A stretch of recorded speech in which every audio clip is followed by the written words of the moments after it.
자, 지금 저희들 그 환지 방식의 도시개발 사업 절차에서 그 환지계획 작성 관련 내용을 공부하고 있는 거죠. 자, 여러분 교재 272페이지 오시면 됩니다. 272페이지 환지계획 작성이 나와 있습니다. 제일 위에 제가 읽어드릴까요? 자, 1번 환지계획 작성 교재봅니다. 도시개발 사업 시행자는 그 도시개발 사업의 전부나 일부를 환지 방식으로 시행하려면은 다음 사항이 포함된 환지 계획을 작성해야 한다고 해서 환지 계획에 포함되는 내용이 6개가 소개가 되어 있죠. 1번부터 5번까지는 암기를 좀 하셔야 될 것 같습니다. 그래서 동그라미 1번부터 5번까지 묶어서 환지 계획의 내용이 됩니다. 앞에다가 내용이라고 적으세요. 환지 계획의 내용이 되는 거죠. 그래서 환지 계획은 무엇을 내용으로 합니까? 동그라미 1번 환지 설계 등을 내용으로 한다 그런 얘기입니다. 아시겠죠? 네, 그래서 환지 계획이 뭐죠라고 물으면 환지 설계 등을 내용으로 하는 계획이라고 기억하시면 돼요. 자, 그러면 환지 설계가 무엇일까? 환지 설계는 자, 환지 설계 뒤에다 적으십시오. 환지 설계는 환지 대상의 어떤 위치 적으세요. 위치나 환지 대상의 면적, 위치나 면적 등을 결정하는 게 환지 설계예요. 환지 설계는 이런 뜻이죠. 자, 도시개발을 하기 전 종전 토지 100번지 1000제곱미터 농지 소유자 갑에게 도시개발이 끝나고 200번지 위치에 500제곱미터의 토지를 갑에게 환지로 교부하겠다라고 갑에게 환지해야 될 토지의 위치를 200번지로 하고 면적을 500제곱미터로 결정하면은 이게 환지 설계예요. 그리고 보류지의 위치는 몇 번지 몇 제곱미터를 할 건지, 채비지의 위치를 몇 번지 몇 제곱미터를 할 건지, 그리고 학교 용지는 몇 번지 몇 제곱미터, 시청 용지는 몇 번지 몇 제곱미터를 할 것인지 설계하는 게 환지 설계가 됩니다. 이렇게 환지 대상의 위치나 면적 등을 설계하는 게 환지 설계가 돼요. 그다음에 필지별로 된 환지 명시죠. 필지별로 된 환지 명시 이런 뜻입니다. 여러분, 환지 계획구역의 필지는 한 필지입니까? 수천 필지, 수만 필지 될 거 아니에요. 만약에 10,000개의 필지가 있다면은 그 10,000개의 필지 중 하나하나의 필지별로 환지 명시를 정하는 거죠. 이 필지는 누구에게 환지 주고, 이 필지는 또 누구에게 환지 주고, 이 필지는 도로 용지로 쓰고, 이 필지는 학교 용지로 하고, 이렇게 필지별로 된 환지 명시를 내용으로 합니다. 그 다음에 세 번째가 필지별 권리별로 된 청산 대상 토지 명시죠. 청산 대상 토지 명시를 내용으로 합니다. 미칠 것 없고 필지별 권리별로 된 청산 대상 토지 명시를 내용으로 하게 됩니다. 자, 청산 대상 토지는 이런 거죠. 거기들 보죠. 도시개발 사업장 101번지 600제곱미터 토지가 의뢰토지예요. 종전 토지 101번지 600제곱미터 토지가 의뢰토지라고. 그러면은 지금 만약에 이 환지 계획구역의 평균 토지 부담률이 배웠잖아요. 평균 토지 부담률이 50%라면은 어른 종전 토지 600제곱미터의 50%에 해당하는 300제곱미터를 보류지라는 이름으로 신도시 개발에서 부담을 해야 되잖아요. 나머지 300제곱미터를 환지 받을 수 있는 권리가 있죠. 근데 어른 도시개발 사업 시행자에게 300제곱미터를 환지로 지정하지 아니할 것, 환지를 지정하지 아니할 것을 도시개발 사업시행에 신청하면은 굳이 도시개발 사업시행자 을에게 300제곱미터를 환지를 정합니까? 환지 대상에서 제외합니까? 환지 대상에서 제외를 시켜줘요. 그러면은 101번지 600제곱미터 토지 소유권은 토지 소유자 을에게는 환지를 교부합니까?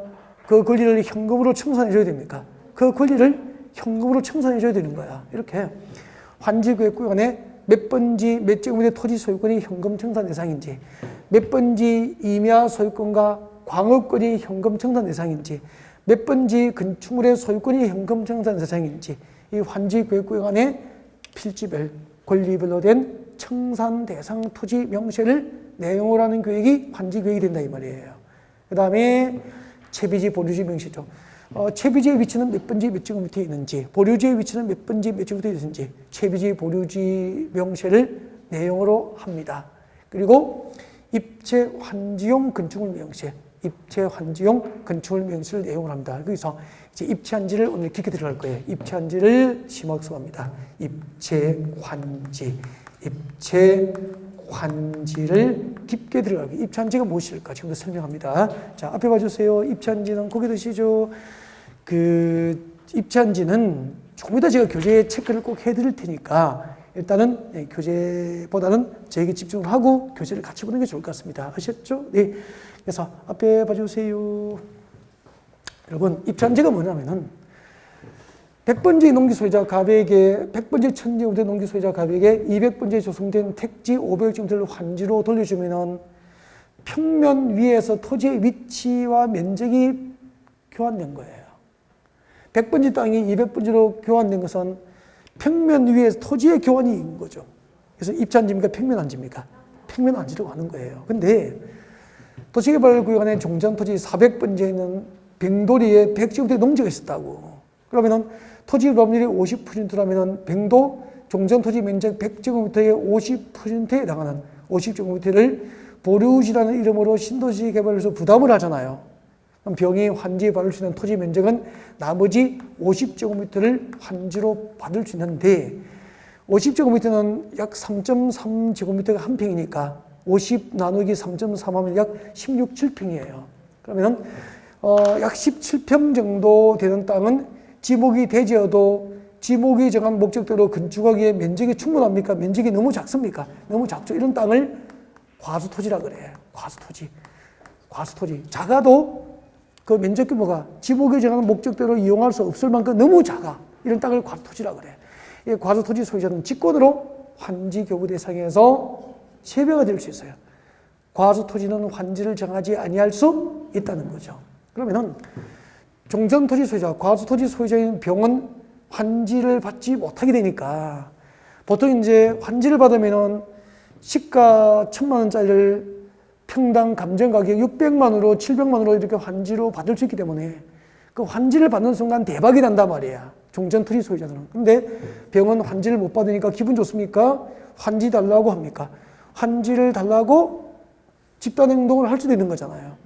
그래서 원활한 도시개발 사업체를 위해서 특히 필요하면은 이 도시개발 사업전 종전토지 소유자 병에게 새로 조성된 택지에 가름하여 시행자가 처분 그날 갖고 있는 건축물 주로 아파트를 짓습니다. 도시개발 사업체가 아파트를 지어서 이 도시개발 구간의 종전토지 소유자에게 새로 조성된 택지 등에 가름하여 택지 등에 대신하여 시행자가 처분 권한을 갖고 있는 건축물의 일부하고 그 건축물이 있는 토지, 이 토지의 공유 지분이 교부됩니다. 이것을 무슨 환지라고 합니까? 입체 환지로.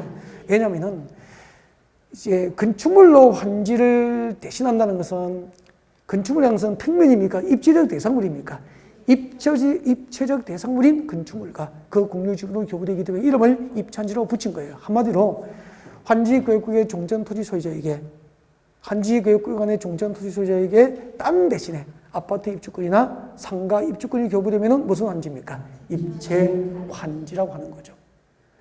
이제 과수토지 소유자들이 환지를 원하면서 환지 처분을 원하면서 집단 행동을 하면 원활하게 도시개발 사업을 못 하잖아요. 그래서 원활한 도시개발 사업 시행을 위해서 특히 필요한 경우로서 종전토지나 건축물 소유자의 신청이 있으면은 택지에 가름하여 그 종전토지 소유자에게 건축물의 일부와 그 공유 지분이 교부될 수 있는데 이것을 입체 환지라고 한다는 거예요.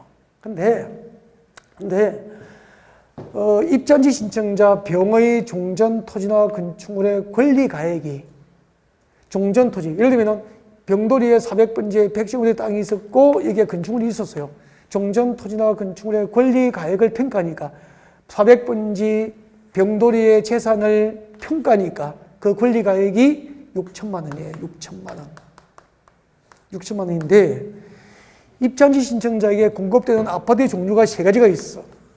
42평 아파트, 32평 아파트, 22평 아파트가 있는데 42평 아파트는 공급 가격이 5억이고 32평 공급 가격은 3억이고 22평 공급 가격이 1억이에요. 구분 건축물, 이 셋 중에서 구분 건축물 최소 공급 가격은 1억이잖아. 입체 환지 신청자의 종전 토지나 건축물의 권리 가액이 구분 건축물 최소 공급 가격의 70% 이하가 되죠. 최소 공급가, 구분 건축물 최소 공급 가격은 1억이고 입잔지 신청자의 종전 토지나 건축물의 권리 가액을 평가하기가 6천만 원이면은 6천만 원 1억의 70% 이하잖아. 이하이면은 병돌리는 입잔지 신청 대상에서 제외될 수가 있는 거야. 단 그 건축물이 주택이라면은 주택 소유자는 권리가액과 관계없이 입주한지 신청이 허용이 돼요. 여기까지 들어갈 거야. 그 다음에 입주한지 신청자에게 주택을 공고하는 방법이 필요하잖아. 그죠? 네. 그래서 입주한지 공급 신청자에게 주택 공급 방법은 1주택 공급이 원칙이라. 1주택 공급이 원칙인데, 즉, 한 사람이 다수 필지의 토지를 소유했거나 다수의 건축물을 소유하더라도 1주택 공급이 원칙이고, 그 다음 수인이 한 개의 토지를 공유하고 있더라도 한 개의 주택 공급이 원칙이다 이 말이야. 1주택 공급이 원칙인데 그 1주택 공급 원칙에 대한 특례로서 소유 주택 수만큼 공급이 이루어지는 경우도 있어. 여기까지 오늘 깊게 들어간다 이 말입니다. 그래서 3, 4월은 1, 2월의 기본적인 것을 합니까? 심화학습입니까? 테마별로 깊게 들어가려고 나를 받은 게 작정한 거라고. 늘 기본만 하고 시험 칠 수는 없잖아요. 여러분 교재 274페이지입니다. 274페이지 오세요. 274페이지 오시면 네, 지금 제가 설명드린 입체 환지가 나와 있을 거예요. 나와 있습니까? 별표하시죠. 입체 환지. 기억본에 봅니다. 도시개발 사업 시행자는 지금부터 밑줄 그어야 됩니다. 도시개발 사업을 원활히 시행하기 위해서 특히 필요한 경우 줄 것이고 동그라미 1번 빨리빨리 하십시오. 도시개발 사업을 원활히 시행하기 위해서 특히 필요한 경우 밑줄 것이고 동그라미 1번 써요. 그리고 종전 토지나 건축물 소유자의 무엇이 있어야 되죠? 신청을 받아 줄 것이고 동그라미 2번. 종전 토지나 건축물 소유자의 신청을 받아 동그라미 2번. 신청 동그라미예요. 이 동그라미 1번과 2번이 입체 환지 요건입니다. 요건. 입체 환지를 할 수 있는 요건. 원하는 도시개발 사업 시행을 위해서 특히 필요한 경우로서 종전 토지나 건축물 소유자의 동의가 있어야 됩니까? 신청이 있어야 됩니까? 신청. 이 신청이 옛날에는 봐봐요. 그 신청 자리에 옛날에는 종전 토지나 건축물 소유자의 동의를 얻어서 그렇게 돼 있었다고. 그 동의가 신청으로 개정이 된 거예요. 개정. 법이 바뀌었단 말이에요. 이렇게. 그럼 지금은 종전 토지나 건축물 소유자의 동의를 얻어서 입체 환지를 해야 한다면 O 믿겠습니까? X가 된다 이 말이야. 찍어 드리는 거잖아. 원활한 도시개발 사업 시행을 위해서 특히 필요한 경우로서 종전 토지나 건축물 소유자가 신청을 하면은 그 뜻이야. 신청을 하면은 네, 줄 것이죠. 지금부터 신청을 하면은 건축물의 일부와 건축물의 일부 동그라미, 건축물의 일부를 동그라미 합니다. 그때 건축물의 일부는 소유권입니까? 아파트니까 구분 소유권을 말합니까? 구분 소유권을 말하는 건축물의 일부는 곧 이꼴 구분 소유권이에요. 구분 소유권. 상가나 아파트 구분 소유권을 의미하는 거야. 건축물의 일부와 줄 것죠? 그 건축물이 있는 토지의 공유 지분 동그라미, 공유 지분을 부여할 수 있어요. 이렇게 토지에 가름하여 땅 대신에 건축물의 일부와 공유 지분이 교부되는 것을 무슨 환지라고 합니까? 입체 환지라고 하는 거야. 다만 손 떼고 토지나 건축물이 다음의 대통령령으로 정하는 기준 이하인 경우에는 입체환지 신청 대상에서 제외될 수 있죠. 그래서 밑에 보면은 입체환지 신청 대상에서 제외되는 경우가 나와 있습니까? 네. 그래서 박서의 제목을 써요. 박서의 제목이 입체환지 신청 대상에 포함되는 경우입니까? 제외되는 경우입니까? 제외. 입체환지 신청 대상에서 제외되는 경우죠. 입체환지 신청 대상에서 제외되는 경우. 입체환지 신청 대상에서 제외되는 경우를 지금부터 설명할 거예요. 네. 자, 기억, 박수 안에 들어오세요. 자, 입체환지부터 줄 거죠. 입체환지를 신청하는 자의 종전 소유 토지와 건축물의 권리 가액이 가로를 잘 건너뛰고 있습니까? 가로는 무조건 건너뛰라고 했습니다. 제가 특별히 이야기를 안 하면 알겠죠? 가로 안에 줄을 꺼버리면 자꾸 힘들어진다니까. 입체환지를 신청한 자의 종전 소유 토지와 건축물의 권리 가액이 도시개발 사업으로 조성된 토지에 건축되는 구분 건축물 최소 공급 가격의 몇 퍼센트? 100분의 70 이하인 경우에는 입체환지 신청 대상에서 포함됩니까? 제외됩니까? 제외. 아까 설명했잖아요. 입체환지 신청하는 자의 종전 토지나 건축물의 권리 가액이 아까 6천만 원이잖아. 종전 토지나 건축물 소유자의 권리 가액이 6천만 원인데, 그죠? 구분 건축물 최소 공급 가격은 아까 1억이었잖아. 6천만 원이 1억에 100분의 70 이하가 되잖아. 이럴 경우에는 입체환지 신청 대상입니까? 제외입니까? 제외될 수 있다. 알겠습니까? 다만, 박스 안에 제일 밑에 두 번째 줄 봐요. 단, 찾았습니까? 박스 안에 제일 밑에 두 번째 줄, 줄 컸죠? 환지전 토지의 공장 소유자입니까? 주택 소유자입니까? 주택 동그라미. 이 주택을 꼭 입어야 됩니다. 환지전 종전 토지의 주택을 소유하고 있던 토지 소유자는 그 권리가액과 관계없이 입체환지를 신청할 수 있다 없다? 있다. 주택 소유자는 권리가액과 관계없이 입체환지를 신청할 수 있다. 이렇게 되는 거예요. 이해가 됐습니까? 네. 그 다음에 니은번 읽어드릴게요. 니은번 집중.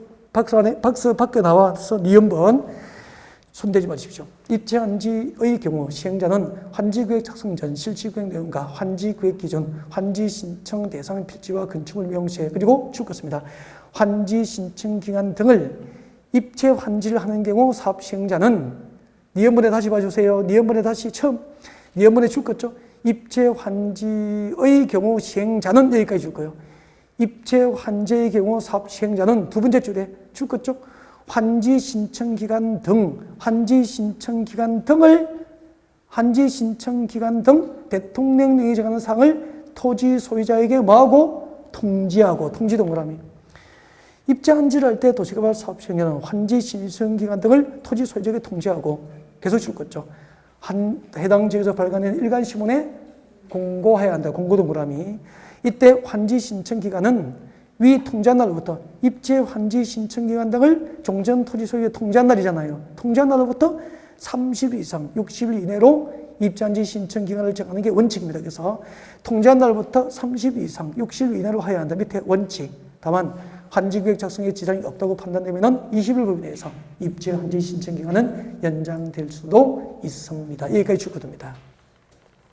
그 다음에 275페이지 옵니다. 이치로 오세요.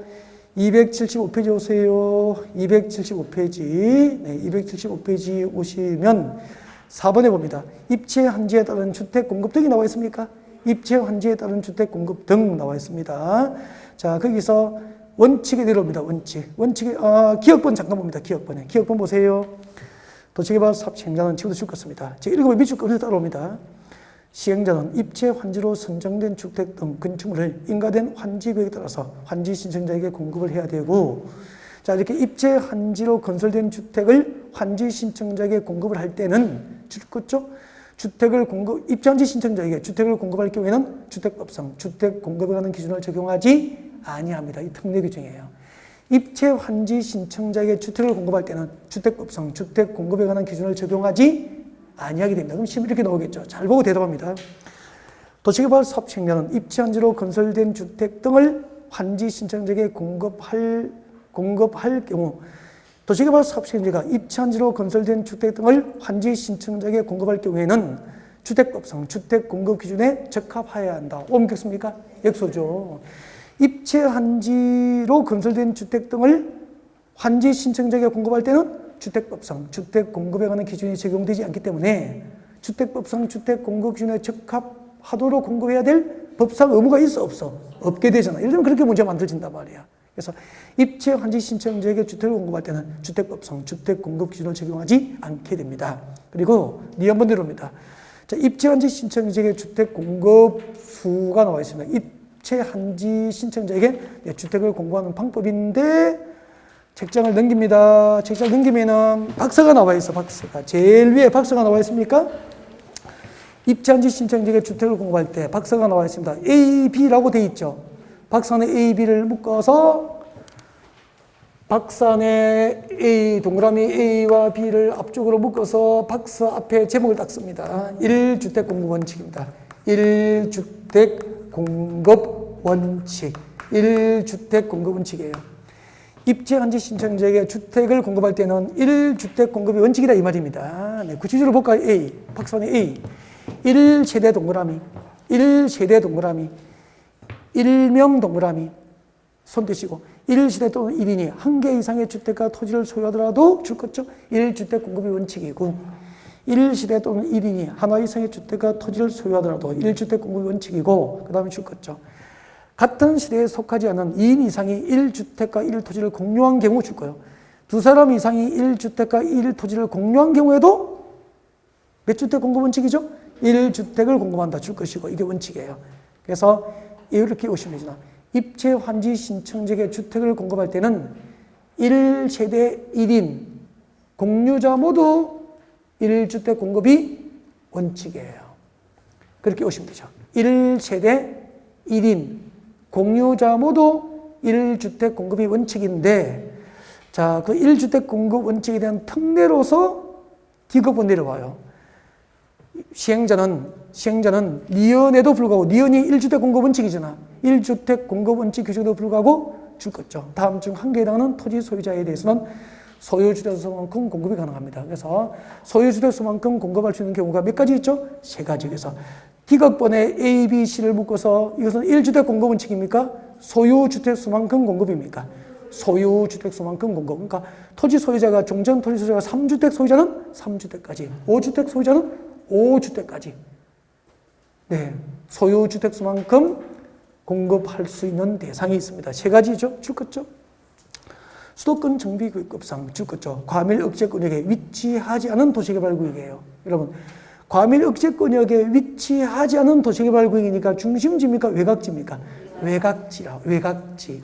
과밀 억제권역에 위치하지 않은 도시개발구역이니까 외곽지니까 투기 가능성이 높은 지역입니까? 낮은 지역입니까? 낮은 지역입니까? 투기 가능성이 없으니까 토지 소유자가 소유한 주택수만큼 공급이 허용이 돼요.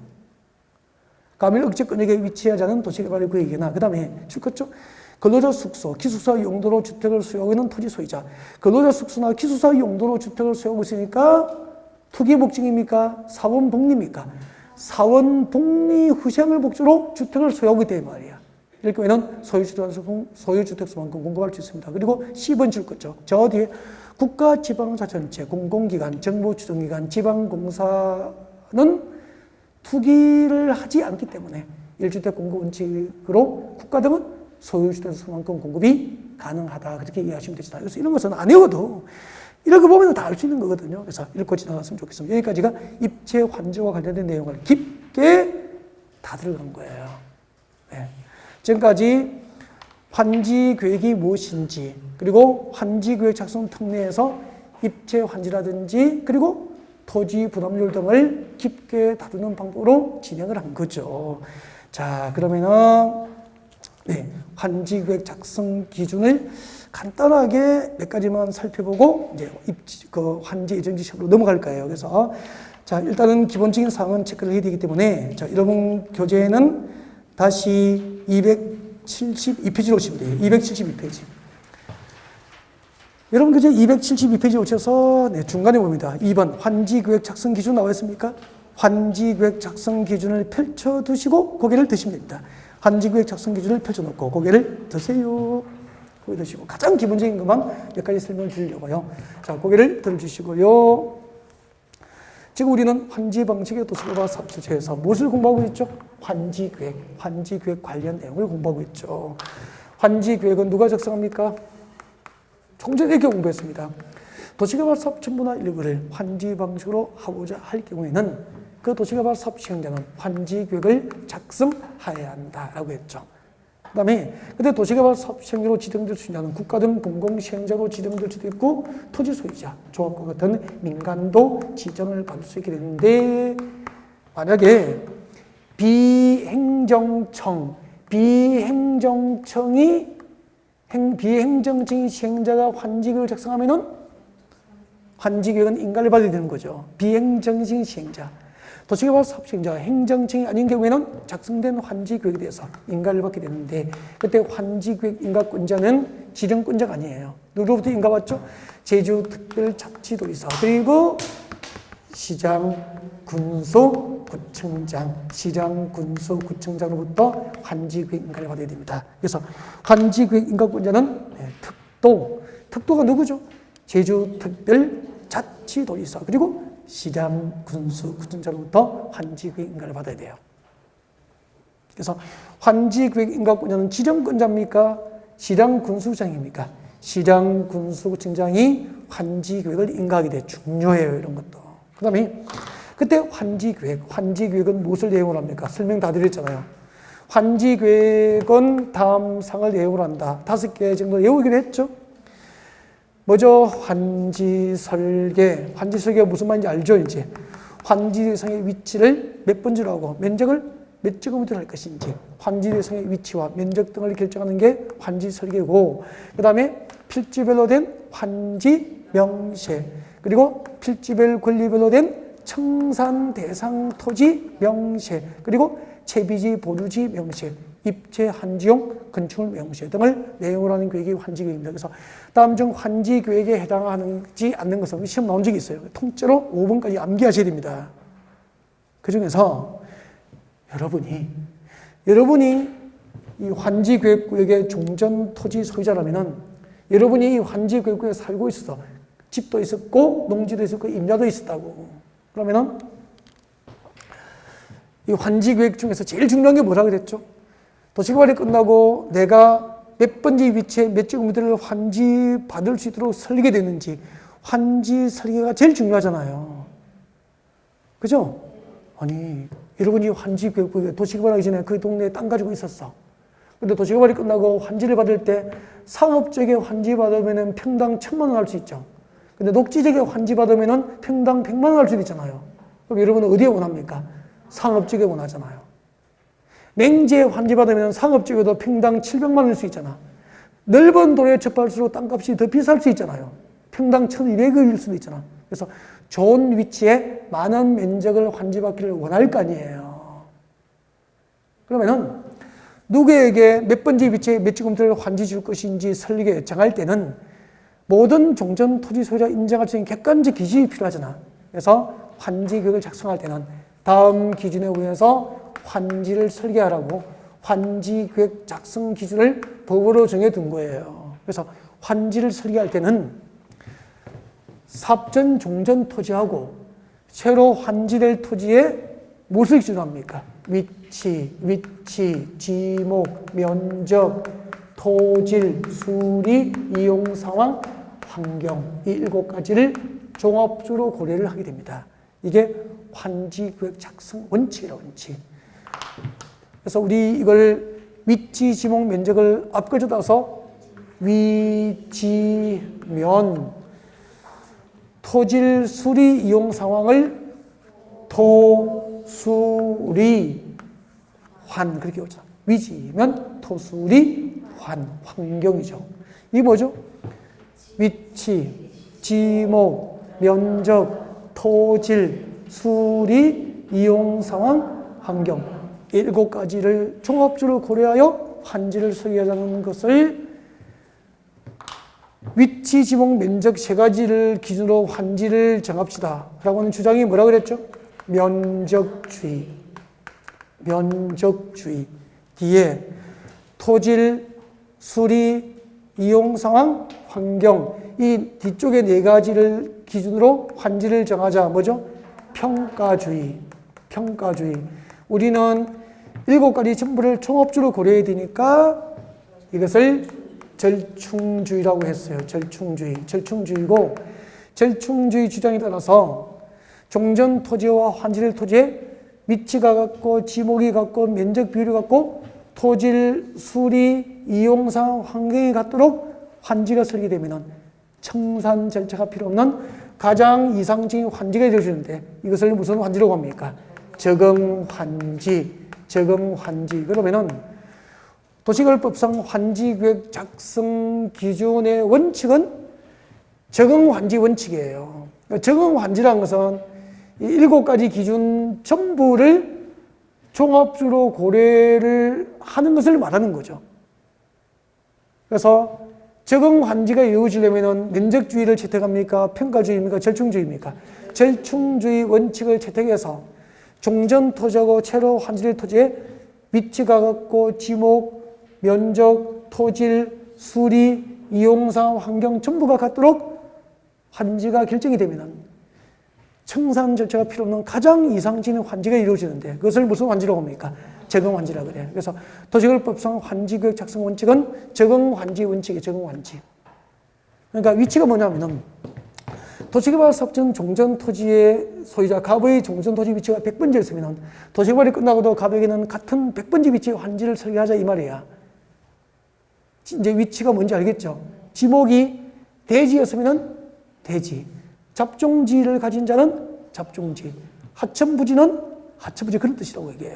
지목이 같도록 위치, 지목, 면적 비율 모든 종전 토지자에게 토지 부담률을 동일하게 적용하자 그런 뜻이야. 면적 비율이 같아야 될 거 아니야. 누구는 종전 토지의 50%를 부담하고 누구는 60%를 부담하고 말이 안 되죠. 면적 비율을 갖게 그 말이야.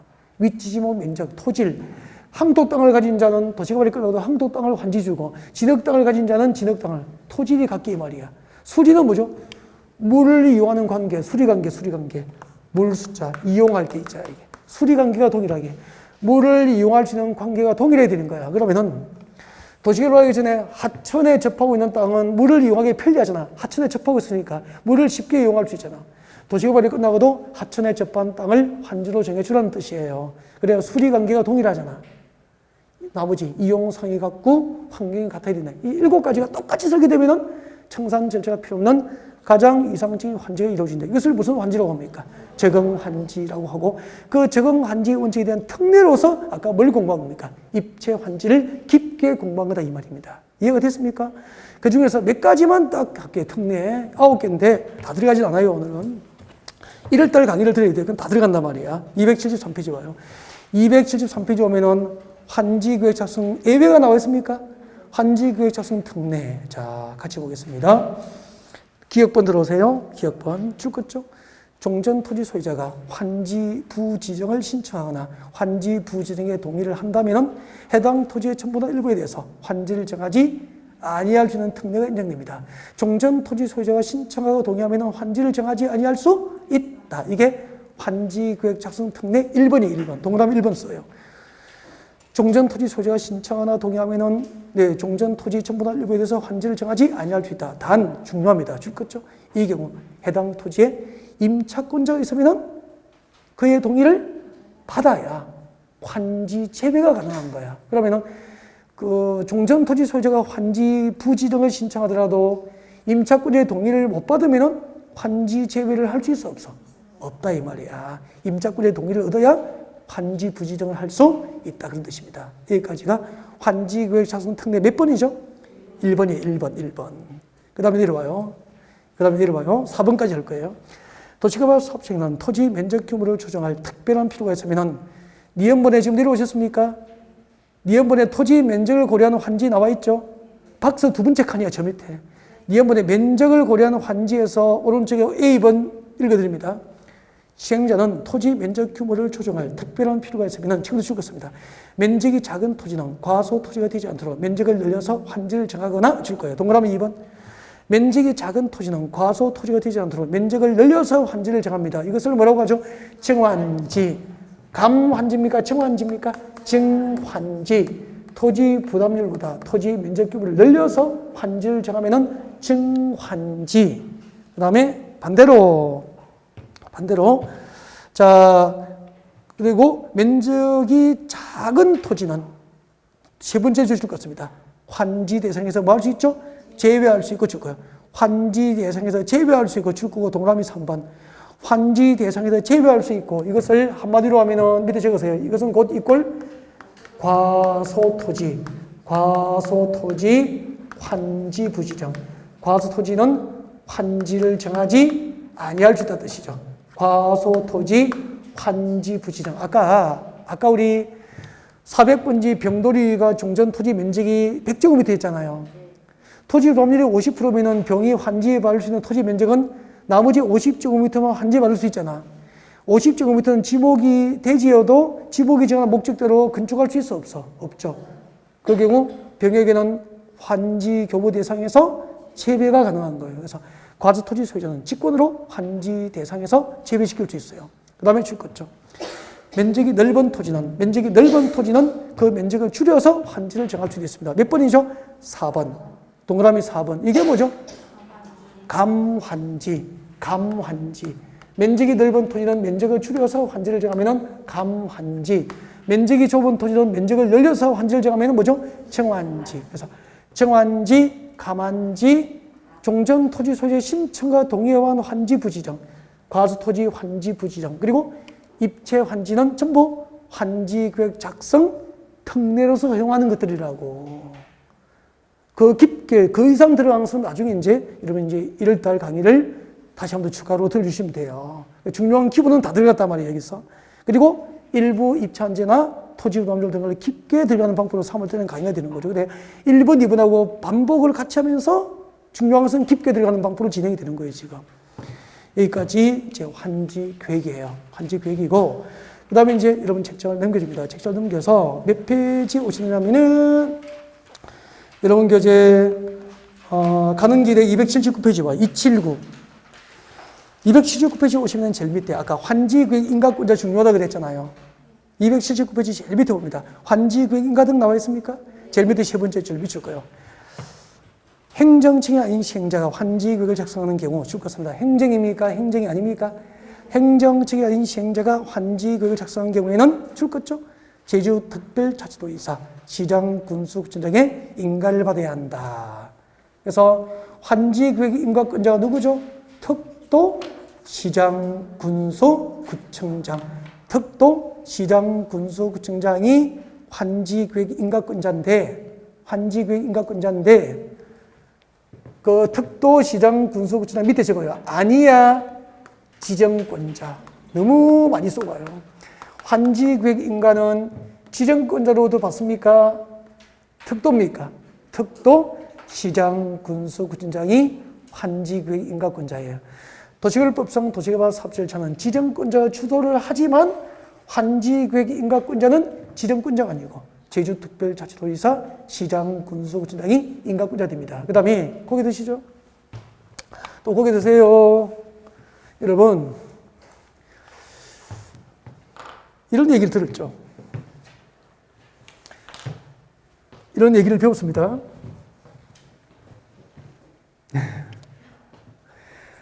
여기 땅을 좀 사서